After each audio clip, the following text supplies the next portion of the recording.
I'm Lola. And I'm Mamuna. Together, we've a combined 35 years of experience within the tech scene in North America and Europe. We talk about the highs, the lows, the WTFs of navigating the technology industry and answer your questions about navigating tech careers. This is Lost in Tech.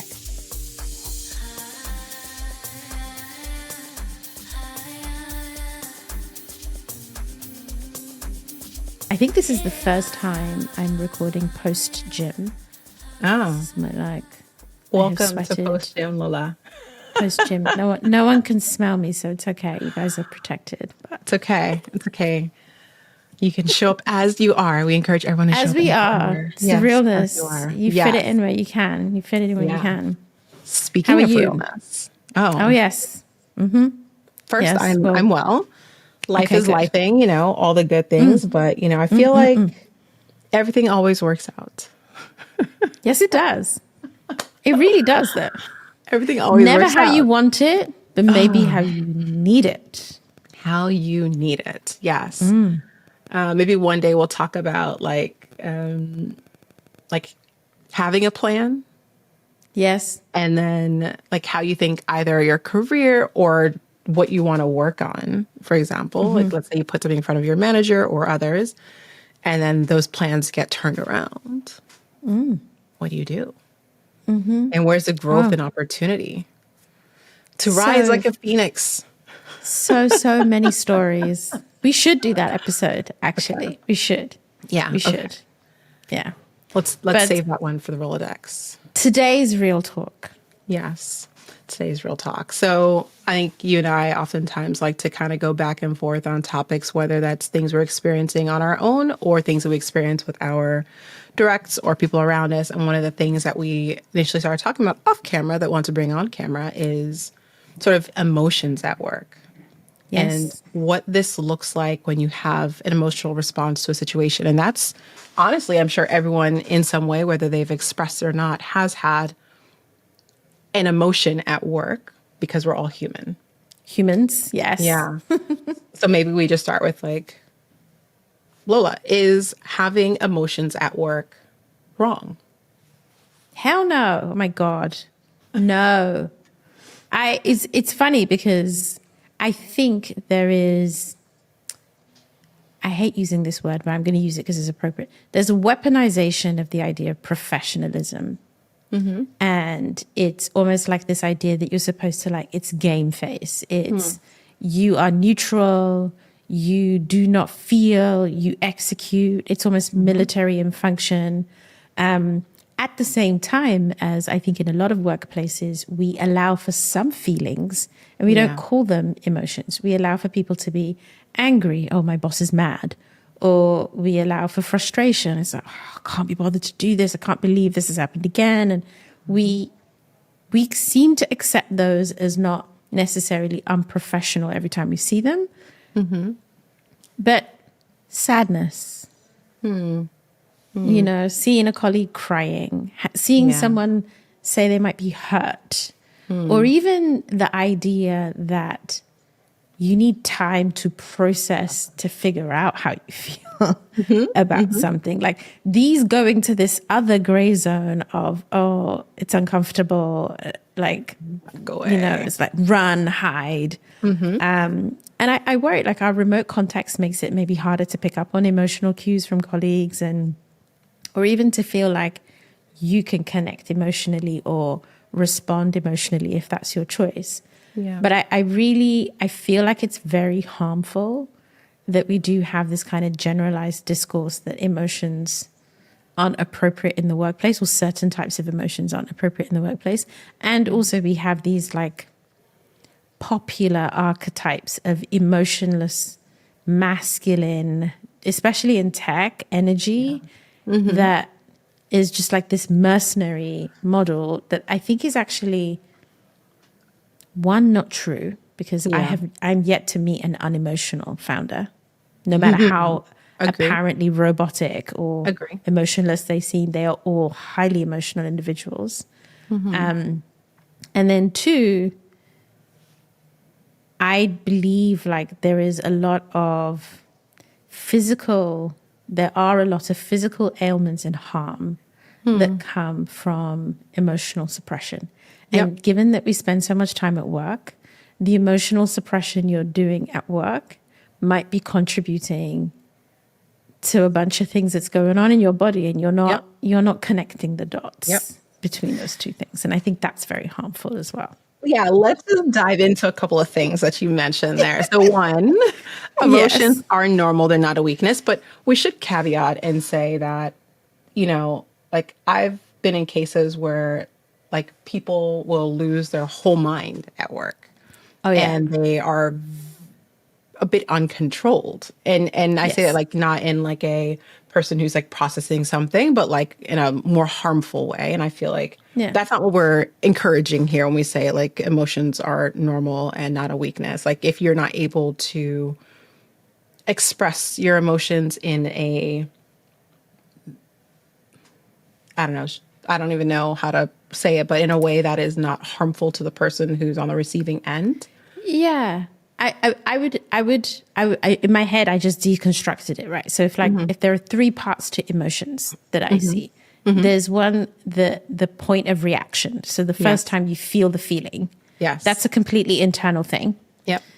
Then there's like a processing step, which is like your body or your heart senses telling your brain what the feeling is. And then there's a reaction.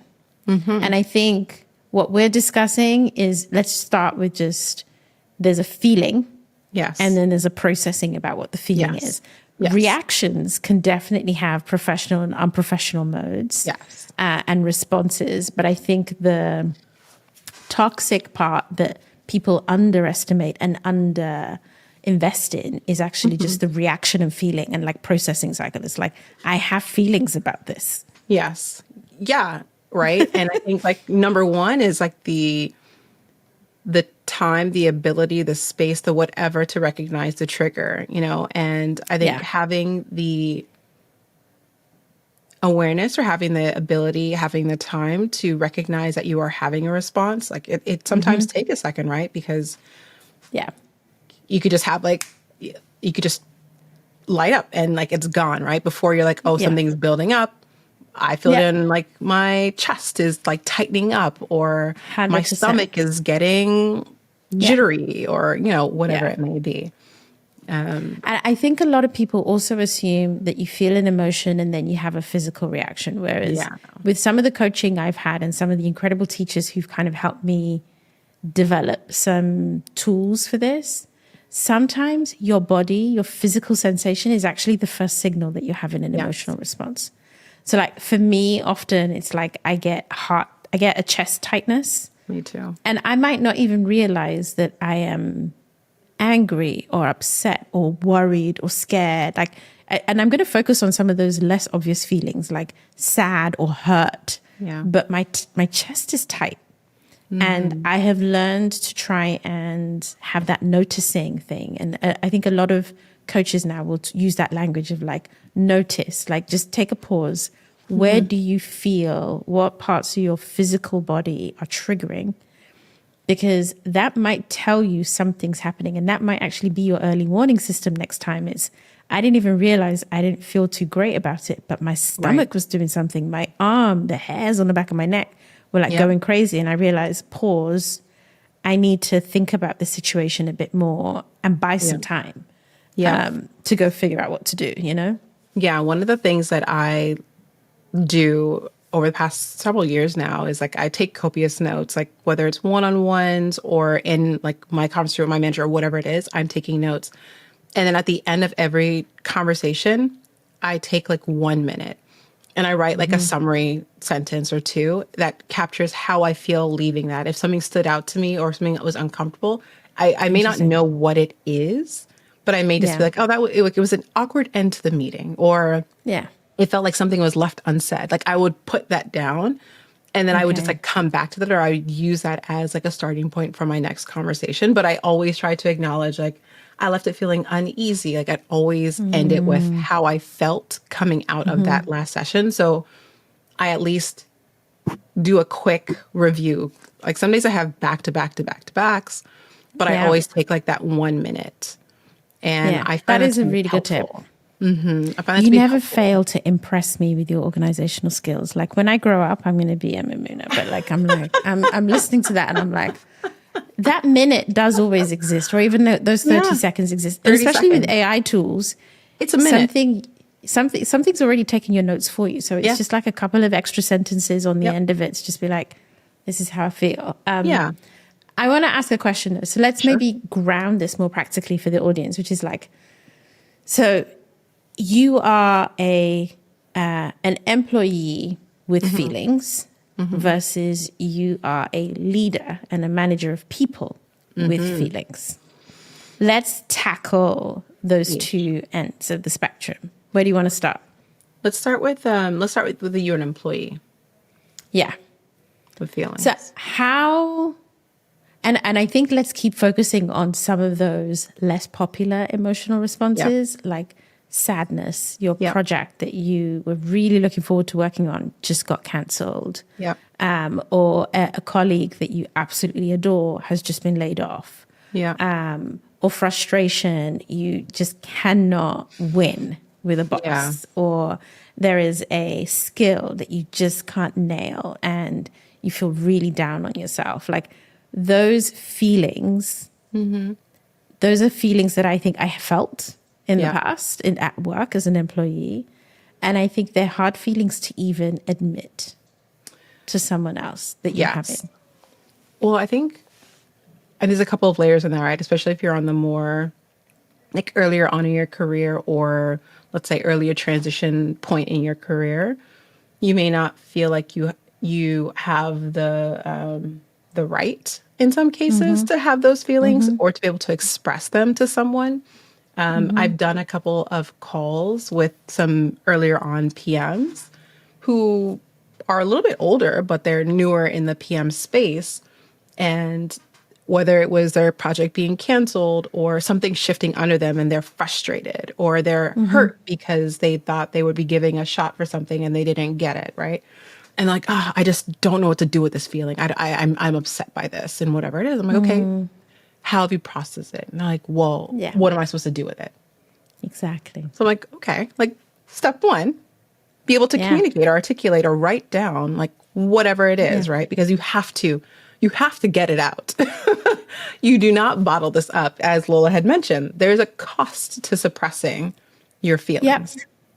Well, also, the first person you have to tell is yourself. Yep. And this is my self mantra. Till today, I still get this challenge from, as we talk about, I'm highly therapized and proud, whether it's my coach, my therapist. My biggest challenge sometimes is admitting to myself what the feeling is. And to compound that, sometimes it takes a while to get through to the root of the feeling. So like, there are situations at work where actually what I feel is hurt, but what I think I feel is anger. And I get real efficient and I'm like, well, we're going to, Logical. and we need to, and it's like logical, it's hyper organized and operational and we need to implement. And actually, if I paused and I, use the tools that I'm being given that, and tools, not like super objective, some of them are generic, but a lot of the time it's very personalized to you. You might be able to admit to yourself, I actually just feel really sad. And often that is the root feeling that I have as a reaction space when I'm in the employee seat at work is I feel sad, I feel disappointed, I feel hurt. And it's hard to admit those feelings It's to hard to yourself. get to that. It's hard to get Very to that. hard to get to that, yeah. Yeah. Because Because you're not supposed to feel that way easier. about work. It's easier to get to frustrated, angry. Yes. Action. Yes, those things are easier to get to. But Yeah. when it's more of those like jealous, Yes. sad, like those things are harder to say to yourself because those Yes. likely tie to something else that needs like attention, right? And I think practically it can leave you in a scenario, and these are examples of things that I've done in the past. It's like, I want to go into organizing mode and I generate a ton of work for myself and maybe even other people. When if I accepted the sadness, what I might do is I might choose communion. I might choose, let me just commiserate with a Yep. bunch of, let me go Yep. for a social moment instead of a overproductive moment. Yeah. Because Like, the I'm gonna social moment, dive in deeper. yeah, it's like, hey, do you know what, guys? Let's just jump on a call and talk it out. Yeah. Rather than, okay, let's put together a plan. We're going to create a meeting. Can we get an agenda? Can we do this? Blah, blah, blah. It's Yeah. like, that is Yeah. because you're sitting in denial, in anger and frustration. Yeah. Where if you let yourself be sad, you might actually end up with less work And and you reach out to other humans. and you likely can start to actually address whatever it is, because there's a high chance you're going to come back to this feeling again and Yes. again and again. And so I guess to say, if you're an employee and you are experiencing an emotion at work, I would say name the feeling that you are having, Yeah. sit with it, and Yeah. then see if that's truly it. Or if there's Yeah. something else that you can, like, in the quiet of your mind, actually point Yeah. to. It's harder Yeah. to come through, but I think that if you, like, pull at it, like, okay, I'm frustrated. Why am I frustrated? What makes me frustrated about that thing specifically? Yeah. Yeah. Is that it? Is there something else? Is there more? Is it the Yeah. like, just kind of ask yourself a bit more. So now a person has named the emotion. What do they do with that? Often, and again, these are honestly wild bits of insight that do my absolute head in. Sit with it. I genuinely think a lot of the time you're not supposed to do anything other than feel it. Because at least if you feel it, it goes through your body, you get through the other side. And if there is something to be done, it is clearer on the other side of the feeling than it is when you're denying the feeling. Yep. And then sometimes you get to the end of the feeling and you're like, there is nothing that I can do. But I've mourned and Yeah. I've understood. So now I can move forward because I'm not denying the feeling, but I'm not sitting here trying to figure out what to do either. So now That's something I do. I'm free, right? I don't It free is- myself. I deny it and, like, make it longer than it needs to be. Oh my gosh. Yes. Yeah. I think probably a good 50% of the time there is nothing to do other than to feel the feeling. And when you have and when I say feel the feeling, I don't mean like go tell everyone, put it in a Slack status and be loud and proud about it. Right. It might look like just taking a moment for yourself to cry Yeah. or journal or go for a walk or, do you know what? I'm not feeling great. I'm going to switch off camera or just be sad, reflect on the moment, knowing that you're going to come out the other side and you will feel better for having given yourself just a beat. Yeah. To feel and you don't the feeling. you don't have to go through the feeling with the plan or with the plan to take an action. Like, No. you can just, like, be in the moment and just let it happen as you're going through it. But I wouldn't say, okay, I'm going to process this so that I can take this next step. That's not. Yeah, no, almost That's always not. whatever action you decided before you've gone through the feeling is the wrong action anyway. Yeah. Okay, I'm conscious this is Yes. a bigger episode now, but like, Yeah. let's flip it to the other side. You're the manager. Okay. And you have a feeling. Well, you're the manager of people with feelings Oh. and you have your own feelings. Okay. So two things. Okay. Let's do, you're working with your direct that's having a feeling and you're on the receiving As having a end. feeling. Yeah. I would say the first and foremost, as a manager, as a leader, Yeah. anyone can be a manager, but to be like an actual leader, you should be leading with empathy, 100%. right? And so you are Yeah. acknowledging what you Yes. see in front of you. If a person Yeah. is whatever they are, frustrated, sad, whatever, right? You don't have to, like, fix it, Nope. but you can name it and help them create space. It's like, hey, I see you are frustrated. I see that you are, like, whatever it is. Like, I see you're having a response to Yeah. what I just said. Do you want me to give you some space and we can regroup and come back and talk about it? Or would you like me to sit here with you for a little bit, right? Because you never know the person. Like, you want to give them, I think, give them the space or present the option. But I think it's like acknowledging it. You're not apologizing because it may not No.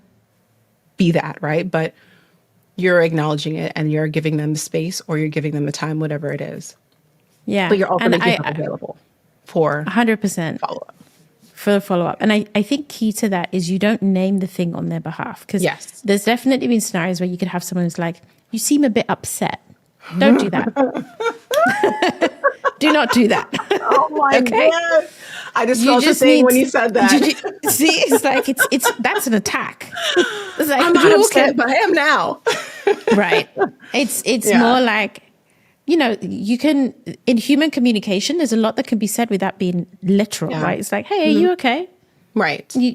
You don't seem like yourself today, so I just wanted to check in. Like, Yeah. I am not naming anything. I am creating space. If you want to tell me something, you can. Right. If you don't, you don't.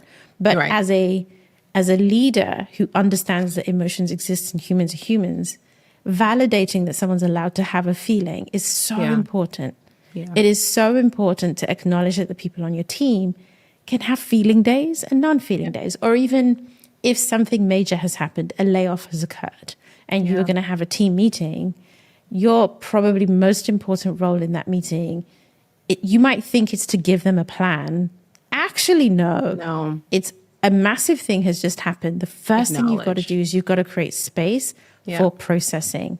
Yeah. Do people have questions? Does anyone want to share anything? Does anyone want to ask anything? Let's build a question list together. I don't know if I have answers for you right now, but we're just going to take the questions and then we'll come back maybe in a couple of days and we'll have another meeting like this and I will try and have answers for you. Because also being a know-it-all in those scenarios doesn't necessarily help with emotional processing. Emotional processing, as I have learned the hard way, is all about space, patience, and time. And I think as a manager, learning to grant that is so key to getting your team in a healthy way through a feeling. Yeah. What are our takeaways? So, number one, feel your feelings. Feel them, embrace them, the like unsexy ones as well. Number two, figure out how to notice you're having a feeling Yes. so that when you start having a feeling, you maybe buy yourself some space or some room to figure out what your feeling is. And you can ask for that. You have the right Always ask to for say that out loud. Yeah, To whoever it is. 100%. And always with grace. Yes. And then I think if you are a manager of people, acknowledge and leave room for Yes. feelings. Yes. It will always serve the team in the end. I also And want to not say, name it. Don't name it. Do not tell people what their feelings are. Don't Let them tell you damn what their it. feelings are. I think you're frustrated. Are you frustrated? Oh, sorry. I didn't mean to get that wrong. Maybe you're angry. Okay. Angry. It's like, oh, no. you could go sad. The one of the biggest, I've had leadership coaching for ages, but the very first leadership coaching thing that I ever did was, I remember 2012, and in the agency, the entire company went on this training course called Nonviolent Communication. It's also a book. It's a really good book. The number one tip for nonviolent communication, i.e. communication that does not make the other person angrier, communication that supports the other person, is to allow someone to feel heard. And that, to me, as a manager of people, when you are observing somebody having an emotional response or potentially having an emotional response, or that there's a situation emotional responses may come from, let them feel heard, give them space to speak and articulate for themselves, and even a bit of time, because whatever comes out will always end up being healthier than shutting it down and be like, no discourse, let's go to plan, back to work. It's like all of that is false, and everybody's going to end up with gallstones and IBS and knots in their stomach and muscle tightness. Like, your body will tell you that you are holding that Slow in. down. Yep. And your team's body might be telling you that they are holding it in as well. Yeah. So that's the takeaway. Feel your feelings. I love that. I love that. Feel all the feels, y'all. All the feels. Feel all the feels. All the feels. Yeah. I'm going to go have a good cry now, if that's okay. Okay. I'm going to go feel the feelings. Yeah, okay. You know what? Do Yeah. it. Do it. You should too. Let's Yeah. all go. Yes, To all our go. audience. There Go you go. cry. Yes. And laugh afterwards. Yeah, there you Laugh go. hard and hearty. Like Bye, and subscribe, y'all. people. Yes, Bye. like and subscribe. We've made this show for you, and we want to hear your stories. We have our combined 35 years experience in tech. We have an incredible bank of experts to call on. We are your safe space. So send us your tech challenges and we'll help you create some draft decisions through some real talk. You've been listening to me, Mamuna Oladipo. And me, Oyelayo-Pearson. Edited and produced by me, Michael Bussa, with theme music by 031 Mash. Email us at help@lostintechpodcast.com or DM us at lostintechpod.